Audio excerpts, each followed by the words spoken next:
Born in Brooklyn, New York on February 17, 1922, Howard Menger, who later moved with his parents to the hills and fields of northern New Jersey, claims he made his first contact with a space being at the age of 10. While out wandering alone one day in a wooded area near his home, he stumbled across a charming young woman with long golden hair who seemed to radiate and glow as she sat on a rock by a small brook. The woman told Menger that she was from the planet Venus and of the coming events that would take place on the Earth. She also informed him that the Space Brothers would be around to help us in our troubled world. Howard Menger went on to making numerous contacts with the space people who he claimed were from other planets, and how they taught him great wisdom of knowledge about the universe and the life in it. Menger took several photographs of the spacecrafts which made landings near the wooded section of his home. The majority of the pictures, however, did not fare too well due to what Menger said was the radiation field surrounding the saucers. The saucer-like crafts, by the way, were of the Adamski-type scout ships. After Menger's contacts became more frequent, he ventures to say that the Space Brothers invited him aboard their crafts and zoomed him off on voyages similar to George Adamski. At first he was given a view of the Earth from space, then a journey around the moon, and finally a landing and tour on the surface of the moon, where he met people who actually lived there. He also took trips to the various planets as well. Later, Howard Menger went on to marry a beautiful woman from Venus, so he claims. He is, at the present, very active in the saucer movement. Menger, as most of the other contactees, also wrote a book titled From Outer Space to You.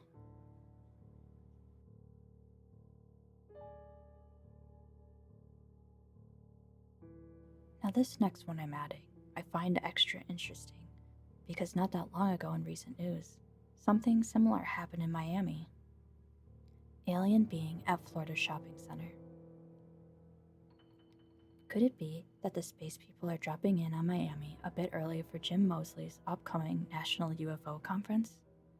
Could it be that they're trying to beat the crowds for Mr. Ed's book autograph party? Or was some sort of weird alien creature really doing some after-hours shopping? In any event, here's what staffer John O'Neill of the Miami Herald had to say about the December 7th incident. At 4:30 a.m. Thursday, something walked through the Colonial Palms shopping center. Whatever it was big and ugly enough to scare the daylights out of the night watchman, who ran from the center and phoned police. The result was one of the most unusual police reports ever seen, complete with a composite sketch of the thing drawn by the guard, whom police identified as 27-year-old Tony Arias. Arias described the thing as being 7 feet 5 inches tall, weighing 150 pounds, bald with a big head and cat eyes. The sketch he drew for police resembles some sort of alien. On the bottom of the drawing, Officer Juan Santana wrote, "This sketch was provided by the reporter. We are not joking. This is what he drew. I've been on the force for 18 years, and this is one of the weirdest reports I've ever read," said Sergeant Joe Weiss of Metro's Kendall Station. Arias works the midnight shift at the mall, 13601 South Dixie Highway. He has no phone at home. It could not be reached for comment. The phone number listed for his employer, King Security, was disconnected. According to police, Arias called at 4:30 a.m. and Officer Santana responded. Arias immediately told Santana he had not been drinking, then tried to explain what he had seen. Santana wrote, "Upon my arrival, an extensive search was conducted for the described thing with negative results. Reporter thinks he also saw 2 other things with the first one." Weiss said there isn't much police can do about Arias's bizarre sighting. "My first thought was that it was someone in some kind of scary costume," Weiss said. "But I just don't know. Whatever he saw shook him up enough to call us.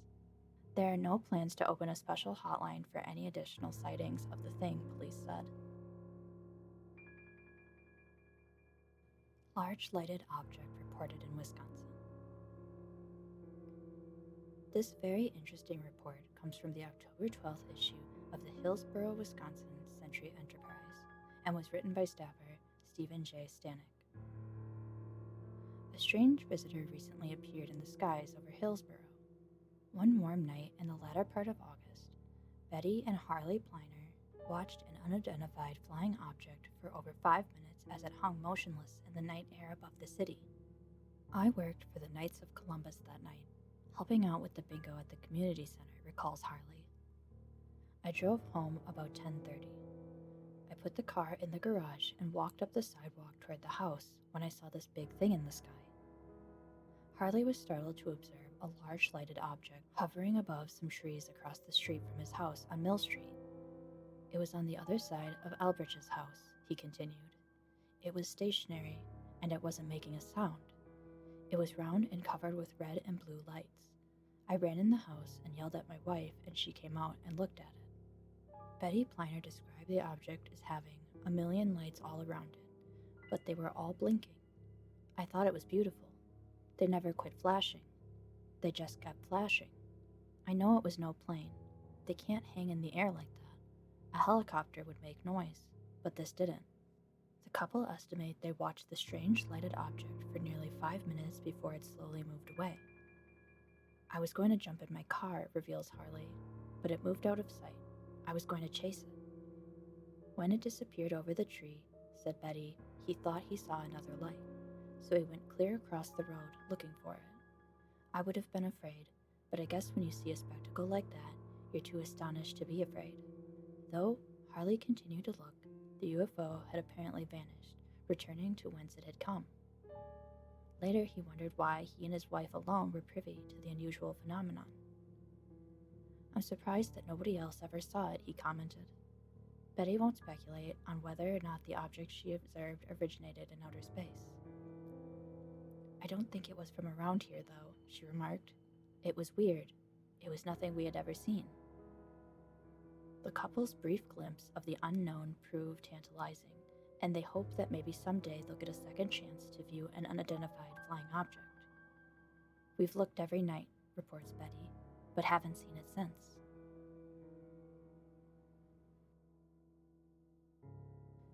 Louisville, Kentucky police aircraft case.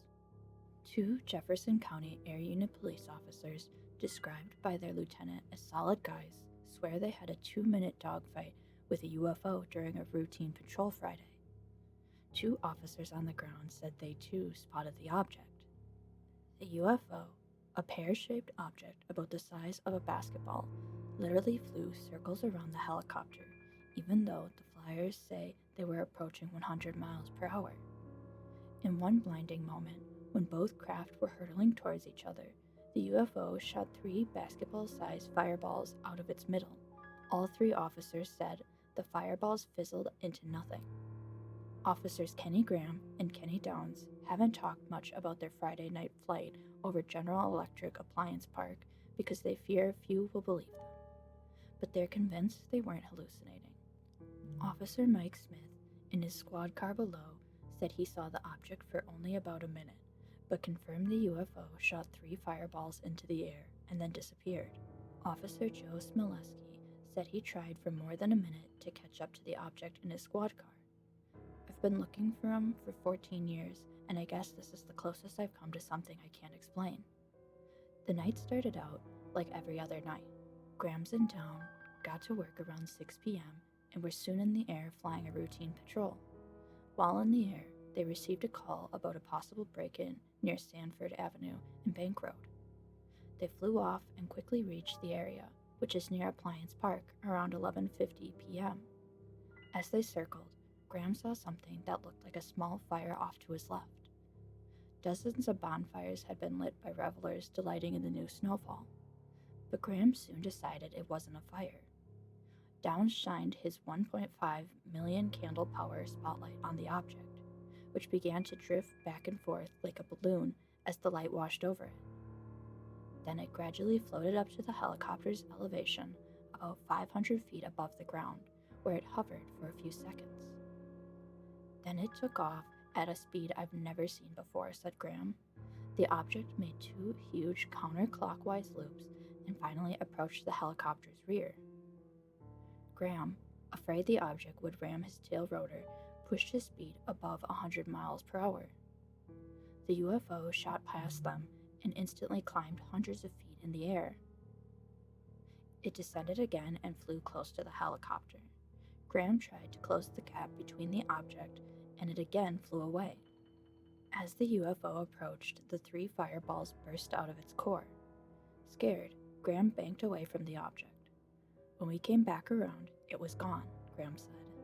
When the 2 returned to their base, Graham called the control tower at Stanford Field to ask if their radar had spotted anything unusual. It had not. County radio dispatchers had nothing reported either. A sighting in Greenville, Mississippi. After 20 years as a pilot, Bill Kimmel isn't easily impressed by what he sees in the sky.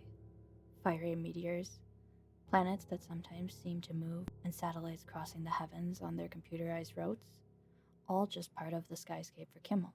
But the shiny object that resembled a giant steel ball hurtling through the air at 800 or 900 miles per hour, 200 feet below his left wing, was different. Now I've seen it all, Kimmel says. Others around here, some willing to talk about it, some not, also have seen the speeding shiny ball. And a substantial number of people, including several deputy sheriffs, have seen their own UFOs 84 miles to the northwest outside of Pine Bluff, Arkansas. In the Greenville area, people have taken to going out on the Mississippi River levee, away from the lights, to see out the flying ball that Kimmel says looks to be about twice the size of a 2-seater airplane. In Arkansas, the UFO watchers frequent country roads, trying for a peek at whatever it is that's hovering out there at treetop level, quiet and watchful. Kimmel remembers everything about his encounter with the ball on a crisp Monday in October. He was ferrying a Hollandale rice farmer, Fallon Cooper, to Mississippi where they would pick up a farm machinery part. They were traveling north on one of those clear fall days where you could see forever, Kimmel says. At 5:30 p.m., 40 miles south of Memphis, Tennessee, Kimmel saw what appeared to be a bright light about 30 miles to the northeast. It was shining like I've seen the sun shining on airplanes, he says. I could tell it was moving fast, but I thought it was just a jet. Within seconds, when the object crossed his flight path, Kimmel knew that he was looking at something new and weird.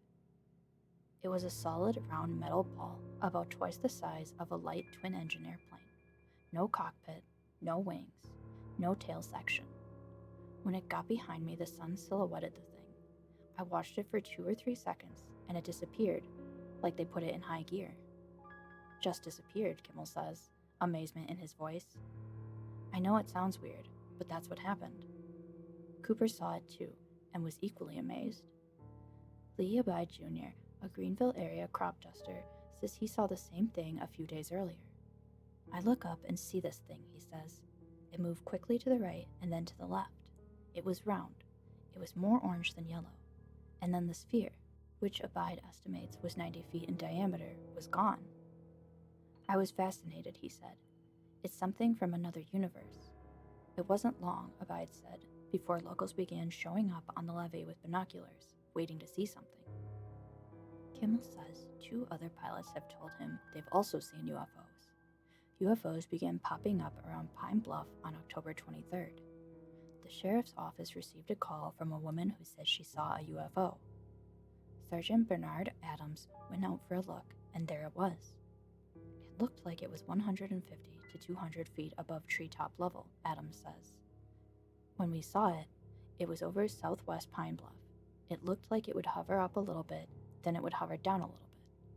He says he and other deputies saw the same thing last Tuesday, Wednesday, and Thursday nights. The sheriff's department has been flooded with calls from people who say they have seen it glittering in the sky, sometimes looking like it was ringed with a blue haze or blue lights.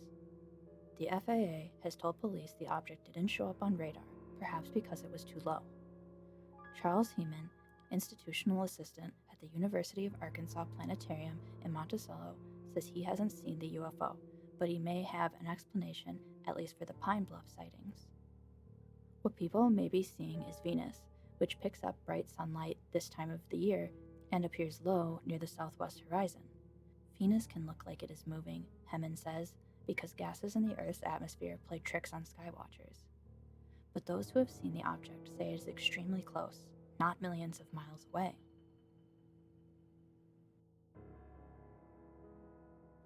Mystery lights in Oklahoma causes media flap. In our first of two accounts of unusual aerial lights in the Midwest, we learned the following from the October 13th edition of the Miami, Oklahoma News Record.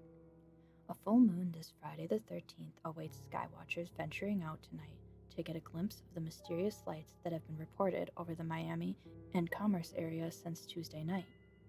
Some groups are planning UFO watch parties.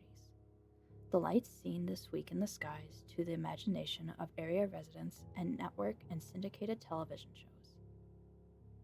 On Wednesday morning, the strange sightings were featured on the Good Morning America television show, and the primetime Unsolved Mysteries television show's research department was making inquiries about the local sightings. A reporter from Inside Report, a Miami, Florida-based, nationally syndicated show seen locally on Oklahoma City Channel 5, interviewed skywatchers in Ottawa County Thursday night. On a more serious note, the first officially recognized attempt at verifying or explaining the recent sightings was carried out Thursday night by the Miami and Ottawa County civil defense leaders and volunteers. After a vigil of nearly 4 hours, City CD Director Jim Green termed the effort inconclusive. At a pre-watch planning session at Miami CD headquarters in the basement of the Civic Center, Green and Paul assigned volunteers to cover the skies from at least 7 vantage points throughout the area. Miami pilot Tom Robertson was on call in the event his airplane was needed for an air-to-air search should one have developed. Green, accompanied by an unofficial group of 5 observers, manned the CD's mobile command post and drove to a predetermined spot near Cardin. Back at CD headquarters in the Emergency Operations Center command post, volunteers Karen Hall and Terry Durborough took incoming calls of sightings and referrals from the Miami Police Department and other local and area emergency and law enforcement agencies. Within a 4-hour period, the EOC received 12 reports of sightings by area residents. Most of those who called were older residents, 50 to 60 years of age, according to Mrs. Hall. So it wasn't a matter of kids making a bunch of prank calls, Mrs. Hall said. And these people are really concerned. Some are even genuinely frightened, and all of them were convinced that they did indeed see something unusual. It was for those reasons that Green and Paul decided to conduct Thursday night's search. We're just trying to find out what's going on, Green explained. He discounted reports that teenagers flying kites wrapped in colored aluminum foil and using spotlights to illuminate them were responsible for the sightings. Based on everything I have been told by experts on the subject, that would be impossible, Green said. He said kites would be easily detected and spotlights could be traced to the source. He also said that gusty winds would be needed for kite flying. Winds were calm Thursday night. Besides, the sightings that have been reported to us have been of objects in the northeast and northwest skies at 20 to 30 degrees on the horizon, and those reports have been, for the most part, uniform in their descriptions. There's no way a kite could fly and be controlled at that height. In Commerce, Green met up with the police chief Bob Bain and a group of skywatchers. Bain and several others already there insisted that an object they had been watching in the northwest sky was a UFO. Still, others were equally insistent that the object was a star reflecting shades of red, green, and gold, or yellow due to heat inversion. No one, it seems, is sure whether the current sightings are merely natural phenomena or actually extraterrestrial visitors. But one thing is certain. Discussions about and searches for the object is the talk of the town. The lights have appeared at about 7:45 each night since Tuesday. Last night they blinked red, blue, and white. Streaks of gold and red tandem lights have been observed each night. Richard Fry, who lives 1/4 mile south of Shawnee Grocery on Highway 137, reported he saw a large, very bright blinking light hovering low right across the highway from his home around 8:30 p.m. last night. He said the light proceeded toward Miami. Shortly after the sighting, he saw another, similar low-flying light further south, which headed west over the turnpike. He lost track of that one when trees blocked his vision. Fry saw both lights, which were round, through a rifle scope, he said. In the northeastern sky, at about a 45-degree angle from the ground, Miamians observed a flurry of tandem, mostly red streaks at 8 p.m. A few gold streaks were also observed. The red streaks traveled from east to west, whereas the gold streaks went west to east. The streaking lights had disappeared by 9 p.m.